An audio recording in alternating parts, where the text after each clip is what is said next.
আস্তাগফিরুল্লাহ, আস্তাগফিরুল্লাহ, আস্তাগফিরুল্লাহ। হাঁটছি, চলছি, ড্রাইভিং করছি, বাস স্টেশনে অপেক্ষা করছি, ফিলিং স্টেশনে ফুয়েল নিচ্ছি, পড়বো আস্তাগফিরুল্লাহ। কি পড়বো? আস্তাগফিরুল্লাহ। যারা সব সময় আস্তাগফিরুল্লাহ পড়ে তাদের রিজিকের কোনো টেনশন হয় না, রিজিক নিয়ে তাদের আর কোনো চিন্তা থাকে না।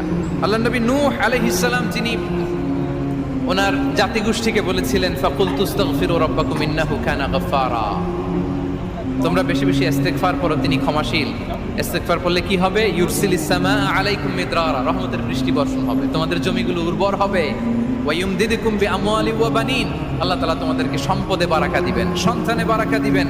ওয়া ইয়াজআল লাকুম জান্নাতিন ওয়া ইয়াজআল লাকুম আনহারা, তোমাদের ফসল ক্ষেতগুলো সবুজ শ্যামল হয়ে ভরপুর হবে, তোমাদের রিজিকে বারাকা নেমে আসবে। তাহলে আমরা যেন বেশি বেশি ইস্তেগফার করি।